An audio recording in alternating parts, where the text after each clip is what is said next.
तो यहां आपसे प्रार्थना की जाती है, जब तक सत्संग चले आप सब चिंताएं और इधर उधर की गल्ला बातें छोड़ के ध्यान से सत्संग सुनो। आपको यहां आने से कितने पुण्य हो रहे हैं, आपके कितने पाप छूट चुके हैं। बीड़ी शराब मांस तंबाकू सबसे पहले छुड़वा जाता है, जो घोर पाप का कारण है। दूसरे आपको कहा जाता है किसी की सुई भी नहीं चुरानी है, किसी से रिश्वत नहीं लेनी है, ब्याज तक नहीं लेना है। ब्याज लेने वालों के नाश हुए देखे हमने, सर्वनाश हुआ देखा उनका। बिरान माटी टक्कर मार मार कर मरे, वो पागल होकर के मरे हैं। हमारे आंखों के सामने ऐसी स्थिति देखी उन लोगों की जो ब्याज लेते थे और बहुत महंगा लेते थे। आज से 50-40 वर्ष पहले 5 रुपए सैकड़ा ब्याज, ये भगवान आज भी नहीं है 5 रुपए सैकड़ा, किसी बैंक में भी नहीं आज तक। और फिर उस व्यक्ति की क्या दुर्गति हुई हमने आंखों देखा था। पागल हो गया, टक्कर मारा, अपनी टट्टी ने अपने मुंह पर मारा, कुआं खा ले, बुढ़ापे में बुरा हाल होकर मरा वो। तो परमात्मा यह कहते हैं कि ब्याज भी नहीं लेना हमने, इन ओछे हथकंडों से हम धनी नहीं बन सकते। धनी बनेंगे परमात्मा की रजा से। परमात्मा आपको इतना धन दे देगा आप सोच नहीं सकते। और कैसे दे देगा ये भी आप नहीं सोच सकते। कब देगा? जब आपकी नीत साबित हो जाएगी, आप में कोई दोष नहीं देखेगा, केवल उस परमात्मा से ही आपकी याचना होगी, अन्य किसी देव में आपकी आस्था नहीं रहेगी। फिर आपके घर में बरकत, आपके ऊपर आने वाली आपत्तियों को ऊपर के ऊपर टालना शुरू कर देगा। करेगा कैसे? जब हम पतिव्रता पद पर पहुंच जाएंगे। जिस पति को अपनी पत्नी पर शंका हो जाती है तो वो उनमें फिर प्रेम नहीं रहता। और जो पतिव्रता स्त्री है उसका पति अपने सामर्थ्य के अनुसार उसकी पूरी सुरक्षा करता है, पूरी सुविधाएं देने की चेष्टा करता है। ठीक इसी प्रकार हम आत्माएं, ठीक इसी प्रकार हम सभी आत्माएं उस एक ही परमात्मा की हैं, वो हमारा पति है,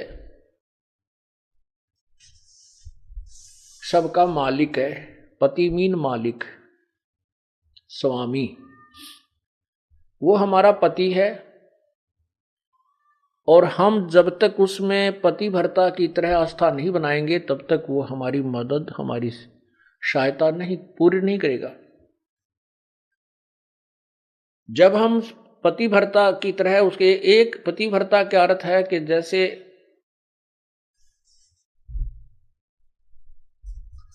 अपने पति के अतिरिक्त किसी भी परपुरुष में आस्था ना हो,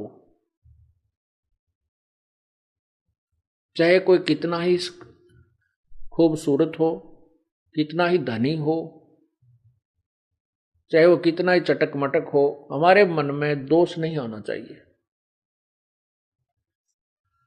और एक अपने पति पर हमने श्रद्धा रखनी चाहिए, उसमें आस्था रखनी चाहिए, तो हम पतिव्रता। पतिव्रता का अर्थ ये भी नहीं होता कि पति के अतिरिक्त सबका अनादर करे।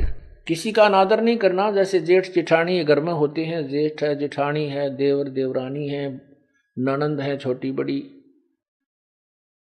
सास ससुर है, इन सबको यथोचित सत्कार देना पतिव्रता का प्रथम कर्तव्य है। लेकिन जो समर्पण अपने पति में होता है वो किसी में नहीं हो सकता, नहीं होना चाहिए। तो हम पतिव्रता हैं। तो उस ऐसे ही जब हम कबीर परमेश्वर के चरणों में आते हैं, हमें ज्ञान होता है, तो हम अपने परमेश्वर के अतिरिक्त किसी के से अपनी मनोकामना पूर्णा की तरफ सपने में भी नहीं सोचेंगे, तो हम पतिव्रता है। ठीक है, हमारे कोई जैसे ब्रह्मा विष्णु महेश, देवता ऋषिजन संतजन कोई भी हैं, आदरणीय हैं, लेकिन पूजनीय नहीं है। जैसे पतिव्रता को अपना पति पूज्य होता है, उसी से को समर्पण करती है, तो वो समर्पण वो किसी को नहीं कर सकती, लेकिन आदर सबका करती है, वो आदरणीय है। इस भाव से जब हम प्रभु के चरणों में लगेंगे, तब परमात्मा हमारी सभी मनोकामनाएं पूर्ण करेगा, अन्यथा नहीं करेगा। जैसे परमात्मा क्या बताते हैं, ज्यों पतिव्रता पति से राती, आन पुरुष नहीं भावे, बस पीहर में सुरत प्रीतम में ऐसे ध्यान लगावे। उसके विषय में क्या बताते हैं कि जो जैसे जब पतिव्रता जमी पर और जो जो रख है धर है पाँव, और समर्थ झाड़ू देत है कदे ना काटा लग जावे। परमात्मा आपकी कैसे मदद करेगा कबीर भगवान? जब हम पतिव्रता हो जाएंगे इसके प्रति, किसी भी देवता से, किसी इष्ट से, किसी भी भूत प्रेत से या कोई झाड़े लानियों से हमारी कोई लिंक नहीं रहेगा, बिल्कुल सोचा नहीं सपने में। और फिर इस समर्थ के सहारे हम लगेंगे, तब ये हमें कितने सुख देगा। जब जो पतिव्रता जमी पर जो जो धर है पाँव, समर्थ झाड़ू देत है ना काटा लग जावे। जैसे पतिव्रता स्त्री कहते पानी को चलेगी पानी भरने के लिए, अर्थात अपने जीवन रूपी सफर में वो चलती है आत्मा, जो केवल एक इष्ट पूर्ण परमात्मा कबीर जी पर आश्रित है। उसके जीवन रूपी सफर में, जीवन रूपी रास्ते यात्रा में, यात्रा के मार्ग में वो परमात्मा समर्थ भगवान कबीर परमात्मा ऐसे झाड़ू देता है। झाड़ू मीन हमारे आने वाले जीवन में जो संकट हो, पाप कर्म रूपी कांटों को वो साफ करता रहता है कि कहीं मेरी आत्मा को पीड़ा ना लगे, कोई दुख ना हो जाए। अब आपको थोड़ा सा परमात्मा की महिमा सुनाते हैं, पतिव्रता कैसे होनी चाहिए, अर्थात हम प्रभु पर कैसे आश्रित हों। ग्रीव सुकर्मी पतिव्रता सो आन उपावन मूल, एक पुरुष से परस है पतिव्रता समतूल। पतिव्रता का निष्कर्ष बताता हूं। आन उपावन मूल, बिल्कुल भी किसी और की पूजा नहीं करे, वो पतिव्रता आत्मा होती है। एक पुरुष, जैसे इसमें दोनों ही पहलुओं पर विवरण दिया है, जैसे स्त्री अपने ही पति एक ही पुरुष पर आश्रित रहे, ऐसे ही आत्मा एक पुरुष यानी एक परमात्मा पर आश्रित रहे, कबीर भगवान पर। पतिव्रत सुकर्मी सो जानिए, एक पुरुष से रात, निर्दाव निर्भयता ना दूजे से बात। अपने मनोरथ पूर्णा के लिए वो किसी अन्य पुरुष से बात, किसी अन्य भगवान की इच्छा नहीं करती, वो पतिव्रता होती है। ग्रीवे सवाल सुखन किसकू कहे, पतिव्रता सो नार, हुक्म अदूल न मेट ही सो पतिव्रता पार।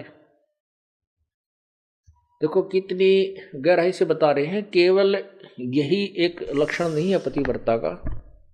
क्या बताते हैं कि पतिव्रता तो हो गई, अच्छी बात है, लेकिन पति कहता है वहां नहीं जाना और वो वहां अवश्य जाती है। पति कहता है ये काम नहीं करना और उसको करती है,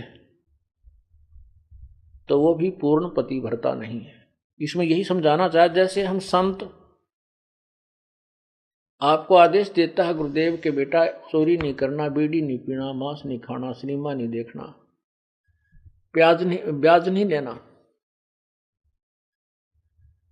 और आप वैसे तो कबीर परमात्मा के अतिरिक्त किसी को नहीं मान रहे हो और ये मर्यादा पालन कर नहीं रहे, तो भी आप पार नहीं हो। क्या बताते हैं, सवाल सुखन किसको कहे, पतिव्रता सो नार, हुक्म अदूल न मेटे ही, सो पतिव्रता पार। आदेश की उल्लंघना नहीं करती है वो पतिव्रता ही पार होगी, वही आत्मा पार होगी। गुरु वचन निश्चय कर मन, पूरे गुरु की सेवा ठान।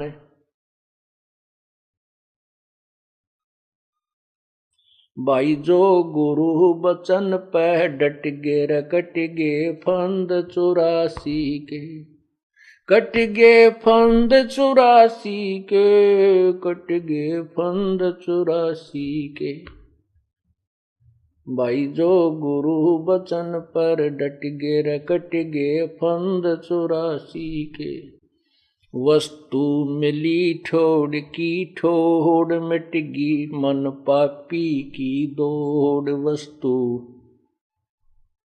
मिली ठोर की ठोर, मिट गी मन पापी की दौड़। भरम मिटे मुथरा काशी के, भरम मिटे वो मुथरा काशी के। भाई जो गुरु वचन पर डट गे, कट गे फंद 84 के। अब जो गुरु की आज्ञा का पालन करते हैं, सत्साधना करते हैं, फिर उनको वस्तु मिल जाती है जिसकी तरफ में वो घूम रहे थे। फिर वो मथुरा में भगवान रहता है, वहां परिक्रमा देने से भगवान मिलता है, वृंदावन जाने से मिलता है, काशी में भगवान है। कहते ये भ्रम हमारे फिर सब मिट गए।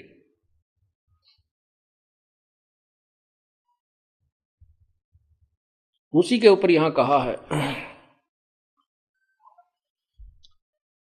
घर आंगन एक सारे है, वचन उल्लंघना होई। घर आंगन एक सार समझे।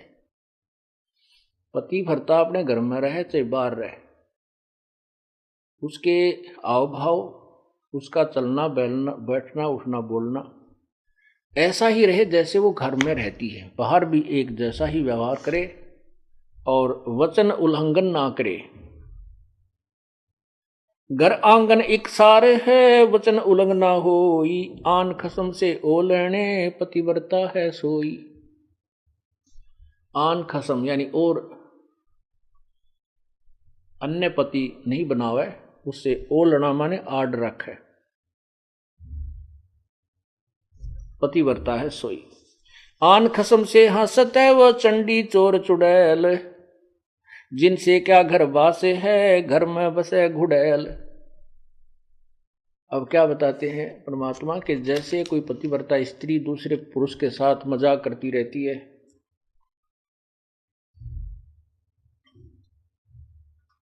तो उससे दुर्भावना पूर्ण करती है, तो उसमें दोष है।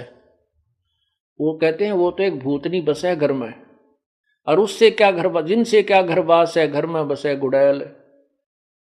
ऐसे ही ये पतिव्रता यहां आत्मा की तरफ ज्यादा संकेत है। परमात्मा कहते हैं कि मुझे ऐसे ही अच्छे नहीं लगोगे यदि तुम ऊपर से तो कबीर साहब करते रहो, अब कबीर पंथी हैं, कबीर साहब के मानने वाले, अंदर से सारे ही देवताओं की पूजा करते रहते हो।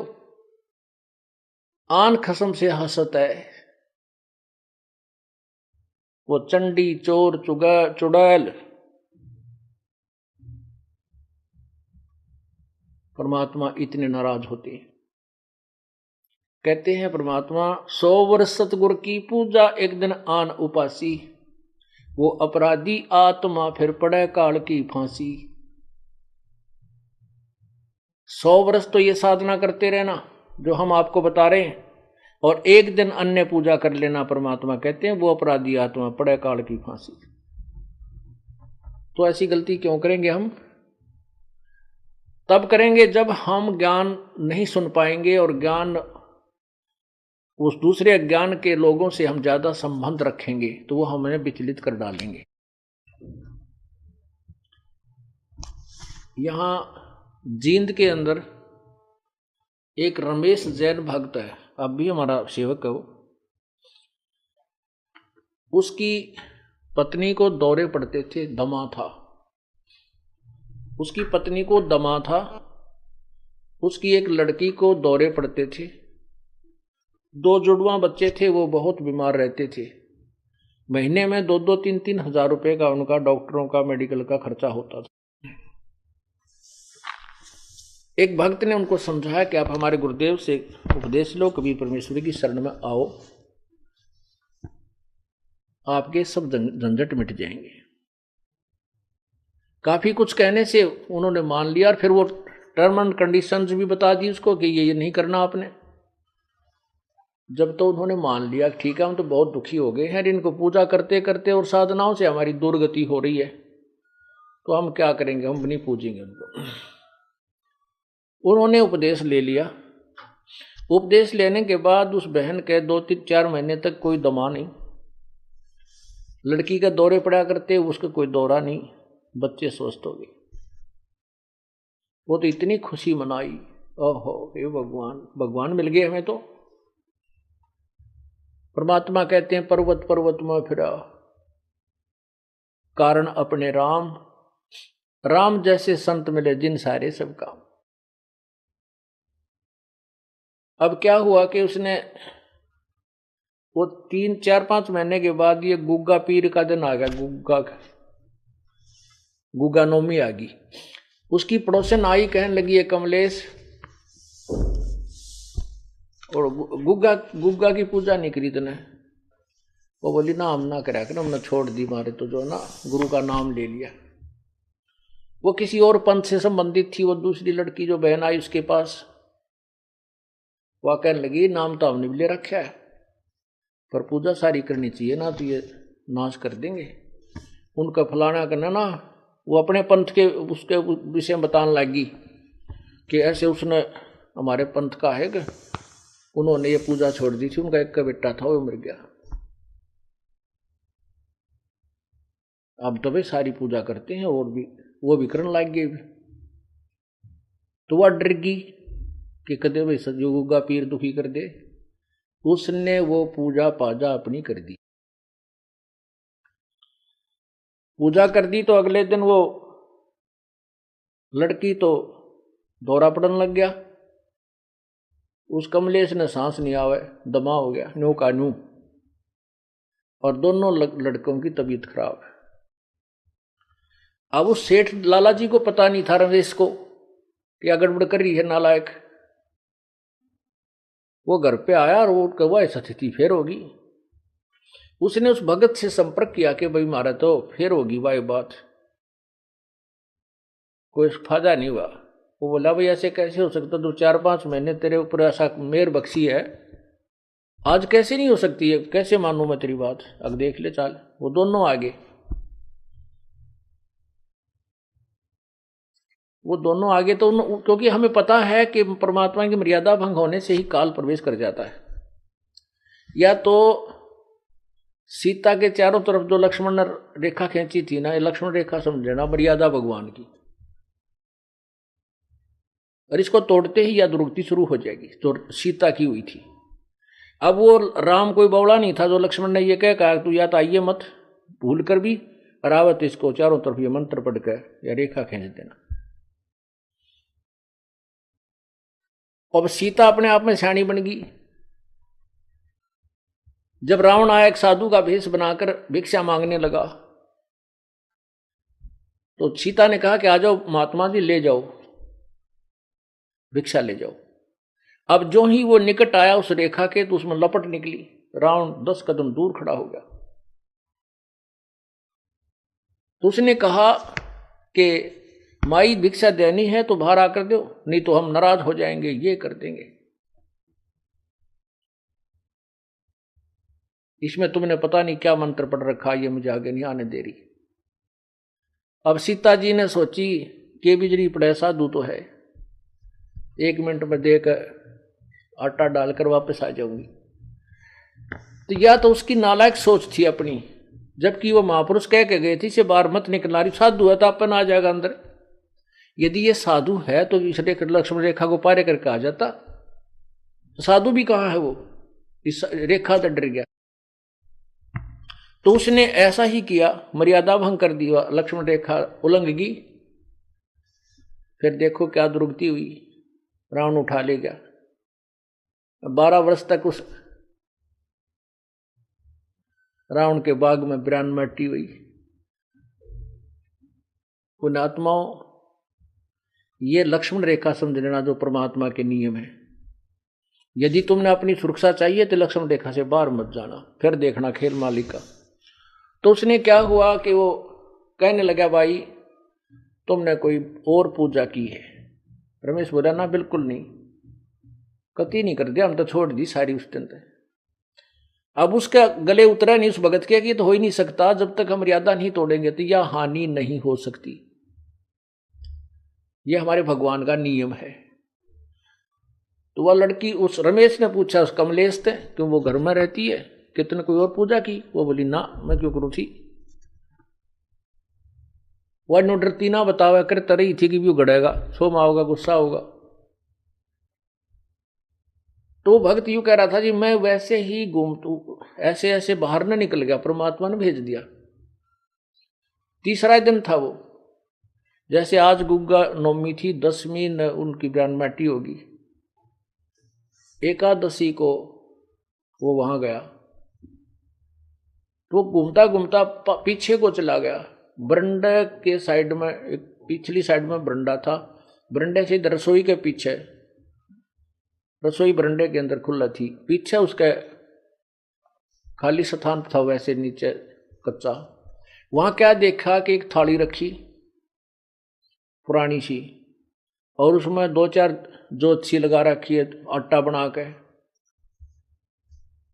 तो उसने कहा कि आ भाई रमेश आजा दिखाऊं तेरे को, ये क्या है? कमलेश से पूछा कि वो क्या किया तने, वो क्या पूजा कर रखी है? फिर बताई उसने, आने वाली मैंने गुग्गा पीर की पूजा कर ली। वो भगत बोला, वो गुग्गा फिर आ गया, थारा मुश्किल तक काटा था।